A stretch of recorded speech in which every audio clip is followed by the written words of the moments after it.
کیا اس کے دل میں بھی کسی زمانے کی یاد اٹھتی ہے؟ پھر اس نے سنا ماں کچھ کہہ رہی تھی۔ گاڑی اسٹیشن پر کھڑی تھی، ماں پوچھ رہی تھی، عذرا بیٹی نظر پوچھتا ہے کچھ پیو گی؟ عذرا نے کنکھیوں سے دیکھا، کھڑکی میں سے کوئی کھڑا تھا، اسے کنکھیوں سے بھی ادھر دیکھنے کی ہمت نہ پڑتی تھی۔ پھر اس نے ایسے محسوس کیا جیسے کسی نے اس کی شانوں سے پکڑ کر اس کا منہ دوسری طرف پھیر دیا ہو۔ اس نے سنا جیسے میلوں دور کوئی کہہ رہا ہو، نہیں اماں تم کہو تو، دیکھو تو کس قدر گرمی ہے۔ اس بھدی آواز میں کس قدر اداسی تھی۔ ہاں اگر سلیم اس سے پوچھتا، اگر وہ سلیم کے گھر جا رہی ہوتی، مگر سلیم جانے کہاں ہوگا؟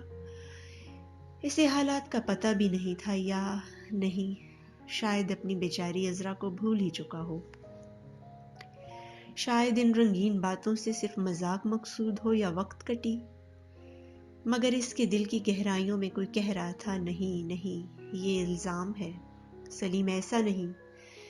پھر دو اداسی بھری متبسم آنکھیں اس کے سامنے معلق ہو جاتی، نہیں وہ آنکھیں مذاق نہیں کر سکتی، حقیقت سے لبریز ہیں۔ اس کے دل میں یقین سا ہو جاتا، وہ آئے گا، وہ ضرور آئے گا، وہ دنیا کا کونا کونا چھان مارے گا، شاید وہ اسی گاڑی میں موجود ہو، کہیں وہ بیمار نہ ہو۔ وہ ایک جھرجھری سی محسوس کرتی، نہیں وہ بیمار نہیں، بس نہیں۔ عذرا اپنا سر کھڑکی کی چوکھٹ پر ٹیک دیتی اور اسے ایسے محسوس ہوتا کہ وہ چوکھٹ نہیں، سلیم کے شانے ہیں۔ وہ سمٹ کر ان شانوں پر جھک جاتی، چاہے کچھ بھی ہو اب مجھے تم سے کوئی نہیں چھین سکتا، کوئی بھی نہیں۔ ساس نے اسے کمرے میں ایک فراخ پلنگ پر بٹھا دیا۔ کمرے میں دھندلی روشنی تھی، تمام مکان سنسان محسوس ہوتا تھا۔ دو چار عورتیں عذرا کو دیکھنے آئیں مگر چند منٹ ٹھہری اور چلی گئیں۔ اسے ایسا محسوس ہو رہا تھا جیسے کسی ویران کھنڈر میں بھوت چل پھر رہے ہوں۔ اس رات لیمپ روشن نہیں معلوم ہوتے تھے اور اندھیرا ہی اندھیرا تھا۔ اس کی جھکی جھکی آنکھوں کے سامنے سلیم کھڑا تھا۔ وہ محسوس کر رہی تھی جیسے سلیم کے انتظار میں بیٹھی ہو۔ دور ہوا درختوں میں ٹہنیوں سے لپٹ لپٹ کر رو رہی تھی۔ سامنے کھڑکی کے شیشے سے ایک اداس کالا درخت نظر آ رہا تھا۔ کھڑکی کے باہر اندھیرا جھوم جھوم کر منڈلا رہا تھا۔ لیمپ کے شعلے میں سلیم کھڑا تھا، اس کے چہرے پر پریشانی کی جھریاں تھیں۔ عذرا کی آنکھ کھل گئی، اس نے اضطراب سے چاروں طرف دیکھا، وہ نہیں جانتی تھی کہ وہ کہاں ہے۔ سلیم کی آواز ابھی تک اس کے کانوں میں گونج رہی تھی۔ کیسا بیدار حسین خواب تھا۔ اس نے کروٹ بدل لی اور آنکھیں بند کر لی۔ وہ اس خواب سے بیدار ہونا نہیں چاہتی تھی، مگر بند ہونے کے علاوہ ان آنکھوں میں نیند کا نشان بھی نہ تھا۔ یکلخت باہر سڑک پر کسی تانگے والے کی پہاڑی کی تان اس کے کانوں میں پڑی۔ تانگے کے پہیوں کی گڑگڑاہٹ عذرا کے لیے پہاڑی کی تان سے کہیں زیادہ دلکش تھی۔ اس کے سامنے اسکول والی سڑک لہرا گئی، جب وہ آزاد تھی، جب وہ تانگے پر آیا جایا کرتی تھی، جب پہلی مرتبہ اس نے سلیم کی حیران اور مخمور آنکھیں دیکھی تھی۔ سلیم کی پہلی ٹکٹکی۔ اس کے بند بند میں درد ہو رہا تھا۔ سولی کی چیخ سن کر وہ اٹھ بیٹھی۔ بیچارہ سولی بھی اس چار دیواری میں قید محسوس کر رہا تھا۔ کمرے کی دوسری طرف کپڑے کی کرسی میں نظر سویا ہوا تھا، جیسے وہ عذرا کی طرف دیکھتا ہوا سو گیا ہو۔ چہرے پر ایک تبسم سا تھا جیسے کوئی خواب میں اسے گدگدا رہا ہو۔ باہر فضا میں دھیمی اور پہلی روشنی پھیل رہی تھی۔ ساتھ والے کمرے سے کھڑکھڑاہٹ سی سنائی دی۔ عذرا سمٹ کر چارپائی کے کونے پر بیٹھی۔ عذرا، نظر کی ماں بلا رہی تھی۔ نظر لپک کر اٹھ بیٹھا۔ اس کے چہرے پر اضطراب چھا گیا۔ اس نے آنکھیں ملیں اور چاروں طرف دیکھا۔ اس کی نگاہیں عذرا پر آ رکیں، پھر اس کے منہ پر مسکراہٹ پھیل گئی جیسے کوئی کسی لطیف خواب کو حقیقت کے لباس میں دیکھ کر کھل جائے۔ آیا اماں، کہتا ہوا وہ کمرے سے باہر چلا گیا۔ اگلے روز دن بھر عورتیں آتی جاتی رہیں، ہر کسی کو عذرا کو دیکھنے کا شوق تھا۔ ادھیڑ عمر کی عورتیں جن کے لیے جوانی کے چند دھندلے نقوش اور بیگانہ سے احساس تھے، عذرا کو اس انداز سے دیکھتی جیسے کوئی اپنی گزری ہوئی دلچسپیوں کو خواب میں دیکھ کر مسکرا دیتا ہے۔ مگر کوئی دبی دبی ہوئی آہ اس مسکراہٹ کو اداس بنا دیتی۔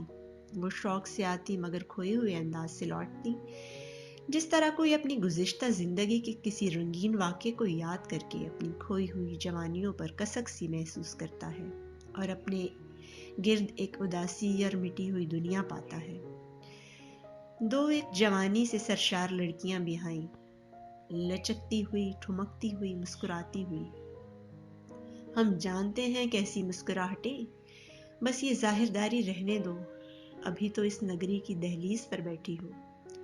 کیسی نگاہیں اچھالتی ہوئی، بنتی سنورتی، ٹہلتی ہوئی، مگر عذرا اپنی نگری میں گمسم تھی۔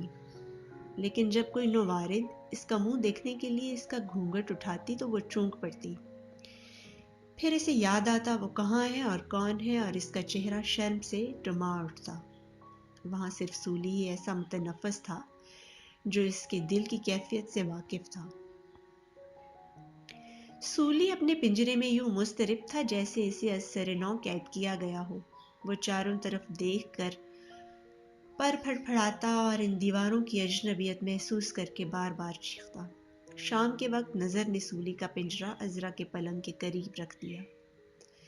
سولی نے عذرا کو دیکھ کر چیخنا بند کر دیا اور اپنی گردن موڑ کر اپنے بازوؤں پر رکھ دیا اور عذرا کی طرف ٹکٹکی باندھ کر بیٹھ گیا۔ عذرا نے سولی کی طرف دیکھا، اس کی آنکھ میں چمک آ گئی۔ صرف سولی ہی اس کا رازدار تھا جس سے وہ سلیم کی باتیں کر سکتی تھی۔ نظر عذرا کے پاس آ بیٹھا، اس کی آنکھوں میں محبت کی جھلک تھی۔ تم نے کل سے کچھ نہیں کھایا، عذرا کچھ تو کھاؤ، اماں نے تمہاری اتنی منتیں کی ہیں۔ اس نے دھیمی منت بھری آواز میں کہا۔ یہ تمہارا اپنا گھر ہے عذرا، تم اس کی مالکہ ہو۔ اس کا حلق جذبات کی بھیڑ سے رک رہا تھا۔ اس نے اپنے بھدے سے ہاتھوں میں عذرا کا ہاتھ پکڑ لیا۔ عذرا تم چپ کیوں ہو؟ اس سے زیادہ وہ کچھ نہ کہہ سکا۔ اس کی زبان کہنے والی زبان نہ تھی، مگر اس کا ہاتھ خاموش اور مدھم زبان سے اپنا مفہوم ادا کر رہا تھا۔ اس وقت وہ بھدا گرم ہاتھ قوت گویائی سے زیادہ متکلم تھا۔ عذرا نے وہ پیغام کانوں سے نہیں بلکہ جسم کے بند بند میں سنا اور اس کی تمام قوت شل ہو گئی۔ وہ اپنا ہاتھ چھڑانا چاہتی تھی مگر وہ اپنے جسم پر قادر نہ تھی۔ کوئی نامعلوم طاقت اس کی مرضی کے خلاف اس کے جسم کو تھپک تھپک کر سلا رہی تھی۔ صرف دماغ کا کوئی نحیف حصہ جسم کی اس غداری اور اپنی بے بسی پر پیچو خم کھا رہا تھا۔ جس طرح ڈراؤنا خواب دیکھ کر کوئی چیخ چلا کر بھاگ اٹھنا چاہتا ہے مگر جاگ نہیں سکتا، اس طرح عذرا بت بنی بیٹھی تھی۔ اس میں اپنا ہاتھ چھڑانے کی قدرت نہ تھی۔ اس نے ایک مخمور دھندلکے میں نظر کا ہاتھ دیکھا۔ سلیم کا ہاتھ بھی اسی طرح بڑا اور گرم تھا۔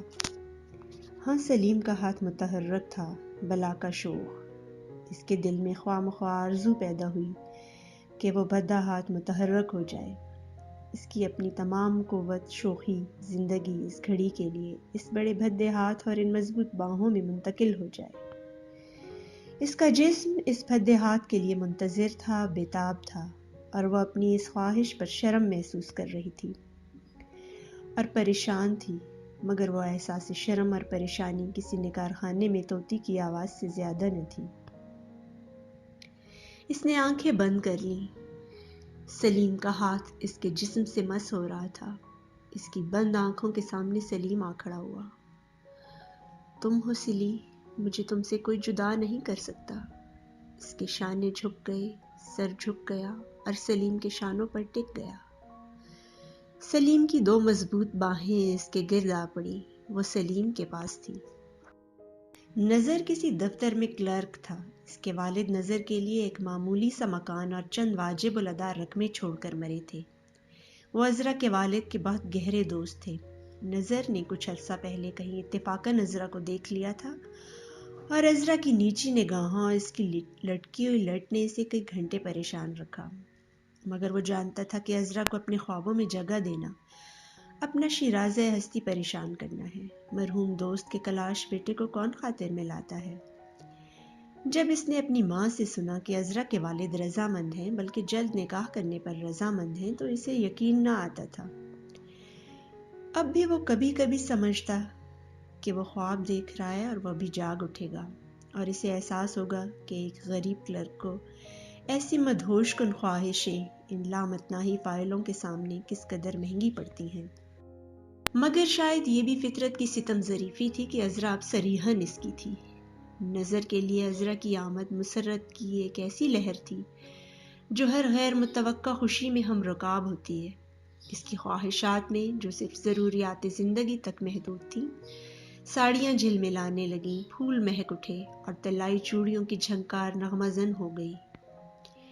عذرا کے لیے حسین نازک چیک ہو، عذرا کے لیے قدامد آئینہ ہو، عذرا کے لیے شربتی ریشم ہو۔ عذرا اس کی خواہشات میں بھنور بن کر آئی تھی۔ اس نے ایک چھوٹا سا پرانا ٹائپ رائٹر خرید لیا تاکہ فرصت کے وقت ٹائپ کر کے اپنی آمدن بڑھائے۔ یہ سب کچھ اس کے دل کی گہرائیوں میں ہوا اور کسی کو معلوم نہ ہوا کہ ان گہرائیوں میں کیا ہو رہا ہے، اور اس کی خاموشی حسرت بھری تشویش ہے۔ عذرا کو پہلی مرتبہ ساڑی میں دیکھ کر نظر کی آنکھوں میں ایک مخمور چمک آ گئی۔ بوڑھی ماں نے جھکی ہوئی آنکھوں سے بیٹے کے تبسم کو محسوس کیا۔ اسے ایسا محسوس ہوا جیسے غسل خانے میں یا کسی اور جگہ کوئی ضروری کام بلا رہا ہو۔ اس کی آنکھوں نے چاروں طرف دیکھا، پھر وہ نظر کی جرابوں میں آن ٹھہری۔ بیٹا یہ جرابیں مجھے دے دو، اس نے کہا۔ دیکھو کیسی میلی ہو رہی ہیں، لاؤ میں انہیں دھو دوں۔ نظر نے چونک کر اپنی نگاہوں کو عذرا کی نیلی ساڑی سے چھڑاتے ہوئے کہا، نہیں اماں یہ تو اچھی بلی ہیں، پرسوں ہی تو پہنی تھی۔ نہیں بیٹا نہیں، ماں نے اصرار سے کہا، کیا حرج ہے۔ جرابیں لے کر ماں چلی گئی۔ کچھ دور تک نظر اس کو جاتے ہوئے دیکھتا رہا، پھر عذرا کی طرف مڑ کر اس نے مسکراتے ہوئے کہا، عذرا یہ نیلی ساڑی تمہیں بہت زیب دیتی ہے، میری طرف دیکھو عذرا۔ نظر نے اپنے ہاتھ سے عذرا کا منہ اپنی طرف پھیر دیا۔ عذرا نے آنکھیں جھکا لی۔ ہاں اس کے دل کا کوئی حصہ کہہ رہا تھا، ان کو بھی نیلی پوشاک بہت پسند تھی۔ اس روز پارک میں کس شوق سے دیکھ رہے تھے، کس قدر پیار بھری نگاہیں تھی، کس قدر پیاری آواز تھی۔ عذرا تمہیں نیلا لباس کس قدر زیب دیتا ہے، اور کس پیار اور منت سے انہوں نے مجھ سے وعدہ لیا تھا۔ عذرا وعدہ کرو تم ہمیشہ نیلا لباس پہنا کرو گی، میرے لیے، میری خوشی کے لیے۔ اور وعدہ لے کر کس قدر خوشی کا اظہار کیا تھا، کس دیوانگی سے جھومے تھے۔ اس نے اپنے ہاتھ پر دباؤ محسوس کیا، سولی کی چیخ نے اسے بیدار کر دیا۔ اس نے اپنا ہاتھ آہستہ سے چھڑا لیا اور اٹھ کر سولی کے پنجرے کے قریب جا بیٹھی۔ وہ سولی سے باتیں کرنا چاہتی تھی، پوچھنا چاہتی تھی، تم میرے ہو نا سولی؟ وہ محسوس کر رہی تھی کہ صرف سولی ہی ایسی ہستی ہے جس سے بات کرنے کے لیے بولنے کی ضرورت نہیں۔ انہیں نیلا رنگ پسند تھا نا سولی، وہ مجھے نیلی کہا کرتے تھے، تم جانتے ہو نا۔ اس میں ان کے ہاتھوں کی بو ہے، ان کے پیار کی سلوٹیں ہیں، اور ان پھولوں کا رس ہے جو وہ میرے لیے توڑ کر لایا کرتے تھے۔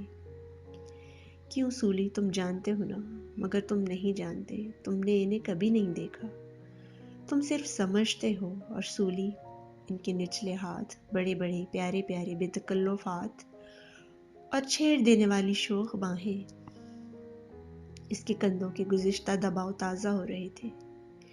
وہ اٹھ بیٹھی اور اندر جا کر چارپائی پر لیٹ گئی۔ اس کی نیمواں آنکھوں نے اس مختصر کمرے کو اپنے دامن سے جھٹک۔ یوں ہی دن گزر گئے، راتیں گزر گئیں، مہینے گزر گئے۔ یوں تو عذرا کو رہنے کے لیے یہ مکان کافی تھا، مگر اس کی نیمواں آنکھوں کو وہ چار دیواری قید نہ کر سکی، یا شاید اس چار دیواری کی وجہ سے ہی وہ آنکھیں دوربین ہو گئیں۔ وہ اپنے دل کی دنیا ان پر نیچی نگاہوں کی جھکی ہوئی مژگاں پر اٹھائے پھرتی، اور شاید جھکی ہوئی ہونے کی وجہ سے ہی ان نگاہوں نے نظر کی دنیا بدل ڈالی۔ گو نظر ان کھوئی کھوئی نگاہوں کو دیکھ کر جیتا تھا۔ کبھی کبھی ان نگاہوں کی وسعتوں کو محسوس کر کے اسے ڈر محسوس ہوتا تھا، مگر شاید وہ ہلکا ڈر ان نگاہوں کو نظر کے لیے اور بھی جاذب بنا رہا تھا۔ عذرا جب کبھی اپنے دل کی دنیا سے چونک پڑتی اور دیکھتی کہ نظر اس کی طرف ٹکٹکی باندھ کر دیکھ رہا ہے تو وہ آنکھوں کو جھکا لیتی۔ وہ ایک تبسم نظر کے لیے پیام حیات بن جاتا۔ وہ اس حیا سے لبریز تبسم کے لیے اپنی زندگی، اپنا آپ سبھی کچھ دینے کے لیے تیار تھا۔ پھر اس کی نظر نیلی ساڑی پر پڑ جاتی اور وہ محسوس کرتا وہ دن بدن پہننے کے قابل نہیں رہی، اس میں وہ چمک نہیں رہی تھی۔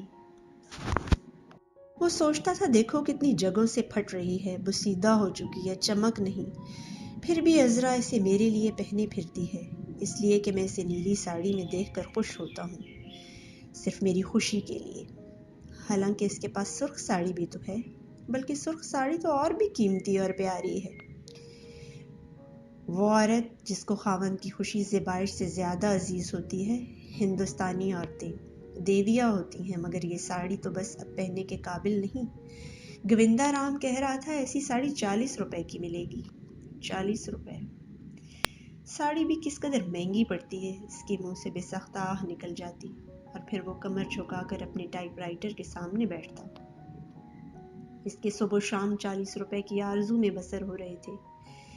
وہ سوچتا تھا جب 40 روپے لے کر وہ ساڑی لائے گا، عذرا دیکھے گی، خوشی بھری، تعجب بھری، محبت بھری نگاہ۔ اس لمحہ کی نگاہ حاصل کرنے کے لیے وہ عمر بھر محنت کرنے کے لیے تیار تھا۔ عذرا اس کے پاس بیٹھی رہتی تھی، مگر اس نے کبھی آنکھ اٹھا کر بھی نظر کو نہ دیکھا تھا، بلکہ وہ نظر کے وجود یا موجودگی کے احساس سے قطعی بیگانہ تھی۔ وہ اس کے چہرے کی بناوٹ سے بھی اچھی طرح واقف نہ تھی، صرف اس کی پیشانی اور دانت دیکھتی، باقی خد و خال کو اپنی نگاہوں میں اٹکنے نہ دیتی۔ شاید اس لیے کہ نظر کی پیشانی اور دانتوں میں کچھ سلیم کی سی جھلک تھی۔ وہ دونوں اکثر ایک دوسرے کے پاس بیٹھے رہتے، مگر پاس بیٹھنے کے باوجود وہ ایک دوسرے سے کوسوں دور تھے۔ دن بھر وہ سولی سے باتیں کرتی رہتی، اور پھر سلیم کے پاس پہنچنے کے لیے اسے صرف آنکھیں جھکانے کی ضرورت۔ ایک روز دوپہر کے وقت عذرا ماں کے پاس بیٹھی کچھ بن رہی تھی، کوئی اجنبی عورت آ کر ادھر ادھر کی باتیں کرتی رہی۔ پھر جب ماں نماز پڑھنے کے لیے گئی تو اس عورت نے عذرا کا ہاتھ پکڑ کر اس میں لپٹا ہوا کاغذ کا گولا رکھ دیا اور اس کی مٹھی بند کر دی۔ اس نے دبی ہوئی آواز سے کہا، یہ انہوں نے دیا ہے، وہ یہاں آئے ہوئے ہیں۔ پہلے تو عذرا حیرانی سے اس کے منہ کی طرف دیکھتی رہی، پھر اس نے اپنی بند مٹھی کھول کر دیکھا، اس کے ہاتھ میں ایک مڑا توڑا لفافہ تھا۔ اس نے لفافے کو غور سے دیکھا، اس کی سمجھ میں نہ آتا تھا کہ کون آئے ہوئے ہیں اور وہ بڑھیا کون تھی۔ اس کی طبیعت میں تشویش اور ڈر پیدا ہو گیا، مگر وہ عورت جا چکی تھی۔ غالباً وہ اپنے خیالی سلیم سے اس قدر مانوس ہو چکی تھی اور اپنی دنیائے تصور میں اس قدر کھو چکی تھی کہ اسے کسی جیتے جاگتے سلیم کا انتظار نہ رہا تھا، خیال تک بھی نہ رہا تھا۔ شاید اگر سلیم بذات خود اس وقت اس کے سامنے موجود ہوتا تو اسے بیگانہ محسوس ہوتا۔ بہرصورت اس کی سمجھ میں نہ آیا کہ لفافہ کس کا تھا۔ اس کے دل میں لفافے کو کھولنے کی ہمت نہ پڑی تھی اور وہ سخت پریشانی محسوس کر رہی تھی۔ اس نے اس کاغذ کے گولے کو پھر سے اپنی مٹھی میں دبا لیا، اٹھ بیٹھی، اندر چلی گئی، پھر باورچی خانے میں گئی، صحن میں آئی۔ اسے معلوم نہ تھا وہ کہاں جا رہی ہے اور کس لیے یہاں وہاں گھوم رہی ہے۔ جس طرح طوفان آنے سے پہلے کسی ویران ساحل پر کسی نامعلوم آنے والے کو ڈر محسوس کرتے ہوئے پرندے کالی اداس چٹانوں پر دیوانہ وار منڈلاتے ہیں، وہ چاہتی تھی مٹھی میں اس کاغذ کے گولے کو بھینچ بھینچ کر ناپید کر دے اور اپنی دنیا کو محفوظ کر لے۔ کمرہ گھوم رہا تھا، اس نے اپنے آپ کو اپنے ٹرنک کے اوپر بیٹھے پایا۔ ٹرنک کھلا تھا، وہ لپٹا ہوا لفافہ اس کی گود میں تھا۔ اس نے کھوئے انداز میں اسے پھاڑ کر کھولا، اس کی آنکھوں تلے الفاظ ناچ رہے تھے، دل دھڑک رہا تھا، نگاہیں تیزی سے لفظوں پر سے پھسل رہی تھیں، جیسے وہ مضمون کے سحر سے بچنا چاہتی ہو۔ اس نے صرف یہی سمجھا کہ وہ آئے ہوئے ہیں اور اس کو ساتھ لے جانے پر مصر ہیں۔ اس کے انداز سے ایسا معلوم ہو رہا تھا جیسے وہ زبان حال سے کہہ رہی ہو، بس مجھے اسی کا ڈر تھا اور یہی ہو کر رہا۔ وہ بھاگی پھر رہی تھی، مگر خط کا مضمون اس کا پیچھا کر رہا تھا اور بوند بوند اس کے دل کی گہرائیوں میں ٹپک رہا تھا، اس پر غلبہ پا رہا تھا۔ وہ پلنگ پر لیٹ گئی اور ایک ایک سطر اس کے سامنے ناچ گئی۔ جان، چلیں جان۔ اس کا دل کانپ اٹھا، دماغ میں خلاصہ پھیل گیا، ماحول میں کوئی مفہوم نہ رہا۔ اس وقت کائنات اس کے لیے ایک بے معنی پھیلاؤ تھی۔ رات کو وہ چیخ مار کر اٹھ بیٹھی۔ اس رات سلیم کے بجائے کئی اور خوفناک شکلیں اس کے خوابوں میں گھس آئی تھیں، بھدے بھدے ہاتھوں اور سفید سفید دانتوں والی ڈراؤنی شکلیں۔ نظر کرسی پر بیٹھا ہوا تھا۔ اس نے دونوں ہاتھوں سے عذرا کو تھام لیا۔ کیا ہوا عذرا؟ اس کا چہرہ فکر اور خوف سے بھیانک ہو رہا تھا۔ آج تمہیں کیا ہوا ہے؟ تم بیمار تو نہیں؟ عذرا کو محسوس ہو رہا تھا جیسے میلوں دور کوئی کچھ کہہ رہا ہو۔ اس نے چاروں طرف دیکھا، اس کی یادداشت صاف ہو رہی تھی۔ ہاں وہ عورت، دوپہر، وہ خط، ان کا خط، سلیم کا، وہ یہاں آئے ہوئے ہیں، وہ مجھے لے جانا چاہتے ہیں۔ اس نے جھرجھری سی لی۔ نظر کسی سے خدا جانے کیا کہہ رہا تھا۔ عذرا نے آنکھیں بند کر لیں اور اس کا سر کسی کے شانوں پر جا ٹکا۔ آج پہلے دن عذرا کا سر سلیم کے شانوں پر نہ تھا، جانے تکیے پر تھا یا پتھر پر، مگر نظر کے شانوں پر عذرا کا سر تھا اور عذرا کے بالوں کی دھیمی دھیمی خوشبو نظر کو فکر مند اور پریشان کر رہی تھی۔ عذرا کا دل کئی ایک خواہشات میں جھول رہا تھا۔ چھوٹی چھوٹی خواہشات ایک دوسرے سے جھگڑ رہی تھیں۔ ایک حصہ سولی کی شکل میں کہہ رہا تھا، تم ان کی ہو عذرا، اور اب ان سے تم کو کوئی نہیں چھین سکتا۔ فراخ پیشانی اور سفید سفید دانت کہہ رہے تھے، عذرا تم بیمار تو نہیں؟ تمہیں کیا ہے عذرا؟ دو بھدے ہاتھ کہہ رہے تھے، تم آنکھیں جھکا لو عذرا، تمہاری دنیا تو تمہارے پاس ہے۔ سامنے سلیم کھڑا تھا، وہ کہکا مار کر ہنس رہا تھا، ڈراؤنی ہنسی، پیاری ہنسی۔ شام کو وہ سولی سے کہہ رہی تھی، سولی تم اکیلے رہ سکو گے؟ اگر میں چلی جاؤں تو مجھے یاد کرو گے؟ مجھے برا تو نہیں کہو گے سولی؟ کیا میں ان کے ساتھ چلی جاؤں؟ وہ آج رات کو 2 بجے شیشم کے درخت کے نیچے آئیں گے، وہ درخت جو میرے کمرے کی کھڑکی کے باہر دکھائی دیتا ہے۔ کیوں سولی، میں ان کے ساتھ چلی جاؤں؟ دنیا کیا کہے گی؟ ابا جان کیا کہیں گی؟ سولی تم تو جانتے ہو، تم تو سمجھتے ہو نا۔ شام کو اس نے نیلی ساڑی لپیٹ کر ایک پارسل بنا لیا اور اسے میز پر رکھ دیا۔ اس کا دل ہلکا درد محسوس کر رہا تھا۔ پھر وہ جلد ہی اپنے کمرے میں جا لیٹی۔ اس روز وہ سوچنا نہیں چاہتی تھی، وہ سوچنے سے ڈر رہی تھی۔ اس نے ایک پرانا رسالہ اٹھا لیا، پڑھنے کی کوشش کی، مگر الفاظ اس کی آنکھوں تلے ناچ رہے تھے۔ صفحات کبھی سفید ہو جاتے اور کبھی الفاظ ایک دوسرے سے ٹکرا کر گھوم جاتے۔ اس نے باہر پاؤں کی چاپ سنی۔ اس روز اس کی قوت سامعہ بہت تیز ہو رہی تھی۔ اس نے نظر کی ماں کو کمرے میں جاتے ہوئے سنا۔ اس کے پاؤں کی آہٹ بتا رہی تھی کہ نظر کی طبیعت ٹھیک نہیں۔ عذرا کھڑکی کے سامنے بیٹھی تھی، کھڑکی باہر سڑک پر کھلتی تھی۔ اس کی نظر بار بار کھڑکی سے باہر درخت پر جا جمتی۔ اس وقت کھڑکی بند تھی، مگر شیشے میں سے صاف نظر آ رہا تھا۔ باہر سڑک پر کبھی کبھی کوئی راہگیر گزرتا تو اس کے پاؤں کی چاپ صاف سنائی دیتی۔ شیشم کا درخت متانت سے کھڑا تھا۔ عذرا یوں محسوس کر رہی تھی جیسے وہ درخت اس کے راز سے واقف ہو۔ صحن والی کھڑکی میں سولی کا پنجرہ تھا۔ سولی 2 روز سے خاموش بیٹھا تھا۔ اس نے باتیں کرنی چھوڑ دی تھی۔ ایسا معلوم ہو رہا تھا جیسے سولی دنیا سے بیزار رہ چکا ہو۔ پھر عذرا کی نگاہ میز پر پڑی۔ نیلی ساڑی والے پارسل کو دیکھ کر عذرا لپک کر اٹھی۔ اس نے پارسل اٹھایا۔ وہ سوچ رہی تھی کہ اسے کہاں رکھا جائے۔ دروازے کے قریب جا کر اس نے سنا ماں بیٹا باتیں کر رہے تھے۔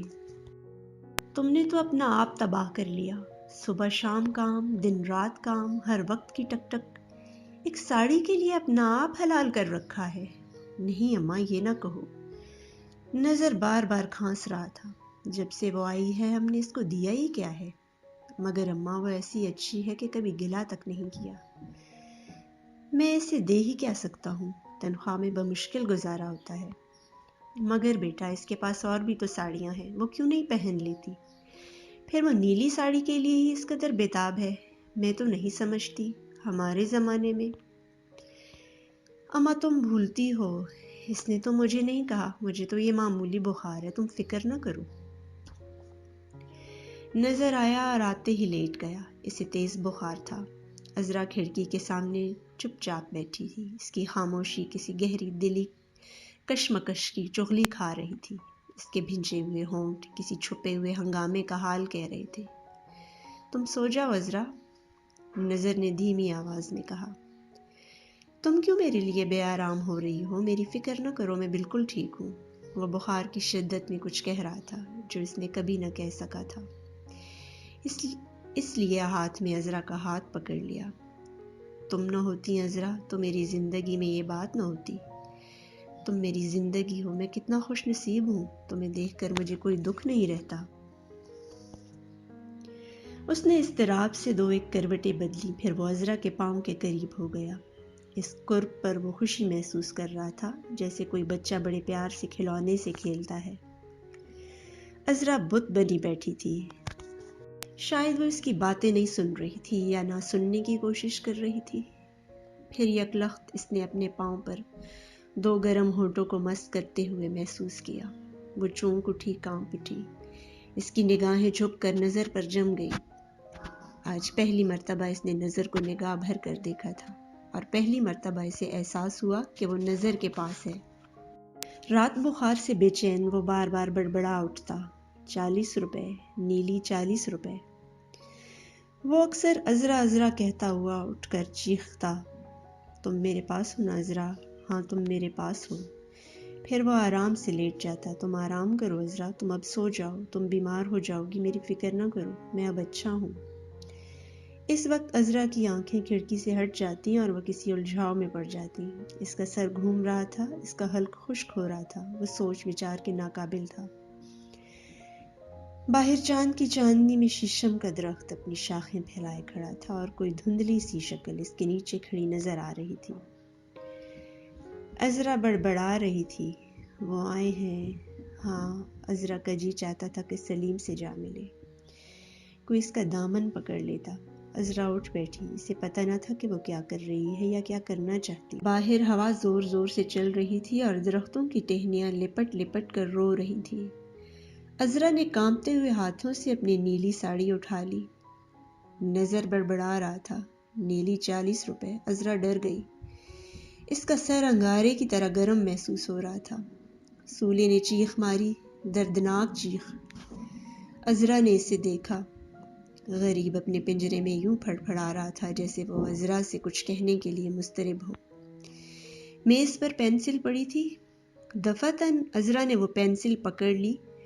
وہ پارسل لکھ رہی تھی، میں نہیں آ سکتی۔ اس نے پینسل اپنے آپ سے چھین کر پھینک دی، اس ڈر کے مارے کہ وہ لکھا ہوا کاٹ نہ دے۔ اس نے کھڑکی کھولی اور باہر دیکھے بغیر وہ پارسل سڑک پر پھینک کر جھٹ دروازہ بند کر لیا، جیسے وہ کھڑکی کے کھلے رہنے سے ڈر رہی ہو۔ وہ دھندلی سی شکل آگے بڑھی، عذرا پیچھے ہٹ گئی۔ اس نے اپنی آنکھیں بھینچ کر بند کر لیں اور اپنے کانوں میں انگلیاں دے لیں۔